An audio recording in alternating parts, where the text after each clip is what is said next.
নমস্কার, গৃহবধূ বাই পলিতে তোমাদের সবাইকে স্বাগত। চলো শুরু করছি আজকের ভিডিও। আজকের ভিডিওতে তোমাদের দেখাবো যে সাধারণ পদ্ধতিতে আমি ডাল থেকে চারা বানাই। সেইগুলো ডাল পুঁতেছিলাম কিছু, সেইগুলো আর কি হয়েছে, নতুন পাতা গজিয়েছে, সেইগুলো তোমাদেরকে দেখাবো। বিশেষ করে এর আগে একটি ভিডিও বানিয়েছিলাম, সেই ভিডিওটিতে হালকা গোলাপি রঙের জবা ফুলের ডাল আমি পুঁতেছিলাম বা লাগিয়েছিলাম সাধারণ পদ্ধতিতে। তো সেটার ভিডিও তোমরা আগে দেখেছো। এবার সেই জবা ফুলের ডালগুলো বসিয়েছিলাম, সেটার পাতা গজিয়েছে, সেটা তোমাদেরকে এই ভিডিওটিতে দেখাবো। এছাড়াও আরও অনেক ডাল পুঁতে রেখেছিলাম, সেগুলোও পাতা গজিয়েছে, সেগুলোও তোমরা দেখতে পাবে। তো দেখো, এখানে আমি যে গাছগুলো দেখাচ্ছি, গাছগুলো আর কি অনেক দিন হলো লাগিয়েছি। তো যাই হোক, গাছগুলো হয়েছে, কুঁড়ি ধরেছে, আর কিছুদিন পর ফুল ফোটাও শুরু করবে। তো যখন কুঁড়ি আসে তখন আমার খুব ভালো লাগে গাছগুলোতে, মানে মনের মধ্যে একটা আর কি কৌতূহল আসে যে কেমন হবে ফুলটা দেখতে, কী রঙের হবে বা কেমন ধরনের দেখতে হবে, এরকম একটা কৌতূহল আসে। তো যাই হোক, যখন ফুল ফুটবে তখন তোমাদেরকে দেখাবো। তো দেখো, এখানে আমি দেখাচ্ছি একটা রাবার প্ল্যান্টের ডাল নিয়ে এসেছিলাম আমি আমার ছেলের স্কুল থেকে। তো দেখো, ডালটা প্রায় 1.5 মাস হয়ে গেল বা তারও বেশি হবে যে আবার নতুন পাতা গজিয়েছে। মানে এটা আর কি হয়ে যাবে নড়াচড়া যদি না করা হয় তাহলে। তো এখানে অনেকগুলো ডাল পোতা আছে, এগুলোও কিছু কিছু ডালে পাতা গজিয়েছে, আবার কিছু হয়নি, কারণ একদমই সরু ডাল যে ডালগুলো বসিয়েছি বলে সেই সব ডালগুলো হয়তো হয়নি।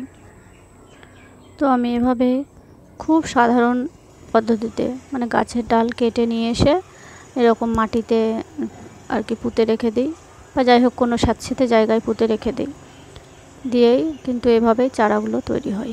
এখানে তুমি দেখতে পাচ্ছ যে এখানে এই যে লম্বা লম্বা পাতা, এই গাছটি হচ্ছে লাল চন্দন গাছ, আর এই যে ডাল পোতা আছে এটা হচ্ছে সাদা জবার ডাল, আর এই ডালটা দেখতে পাচ্ছ এটা হচ্ছে শ্বেতকরবীর ডাল, আর এইটা দেখতে পাচ্ছ এটা হচ্ছে মধুমালতীর ডাল। তো যাই হোক, শ্বেতকরবী, মধুমালতী আর ওই সাদা জবার ডাল আমি আমার মায়ের বাড়ি আশেপাশের বাড়ি থেকে নিয়ে এসেছিলাম। তো দেখাই যাক, এগুলো পুঁতে দিয়েছি হয় কি। তো যখন আগের মানে কিছু কিছু ডাল যখন হয়েছে তখন আশা করছি এটাও হয়ে যাবে। তো এখানে দেখতে পাচ্ছ এটা হচ্ছে ওলের গাছ বেরোচ্ছে, এখানে আমি এক টুকরো ওল পুঁতে দিয়েছিলাম, তো সেখান থেকে নতুন চারা গাছ বেরোচ্ছে। আর এখানেও পুঁতেছিলাম কিন্তু এটা এখনও বেরোয়নি, জানি না বেরোবে কি না। তো যাই হোক, দেখাই যাক কী হবে। আর এটা আর কি আনারসের গাছ দুটো আছে, এই একটা আমার এক বান্ধবী দুটো ছোট ছোট চারা দিয়েছিল, তো আমি এটা লাগিয়েছিলাম গত বছর, হয়েও গেছে, দেখাই যাক ফল ধরে কি না। তো যাই হোক, ফল ধরলে আপডেট তোমাদেরকে দিয়ে দেব। তো দেখো, এখানে আমি একটা টব সরালাম যেহেতু গাছের ডালগুলো দেখা যাচ্ছিল না বলে। তো এই গাছটা মনে পড়ছে না যে কবে বসিয়েছি বা কী কালারের, মনে হচ্ছে এটা জবা, কিন্তু কী কালার সেটা মনে পড়ছে না। আর এই যে আর একটা দেখছো, এটাও অনেক দিন আগে বসিয়েছিলাম, এটারও পাতা গজিয়েছে। আর এটা হচ্ছে তোমার মধুমালতীর ডাল। তো দেখাই যাক, ডালগুলো লাগিয়েছি হয় কি, হয়ে গেলে আপডেট তোমরা পেয়ে যাবে। তো এখানে দেখছো এটা হচ্ছে গোলাপি রঙের জবার ডাল, এর আগের ভিডিওতে আমি দিয়েছিলাম, সেই ডালগুলো বসিয়েছিলাম, সেটার আপডেট দিচ্ছি। এই যে ছোট ছোট পাতা গজিয়েছে নতুন নতুন, একটা ডাল 3 টুকরো করে বসিয়েছিলাম, সেটা তোমরা দেখেইছো।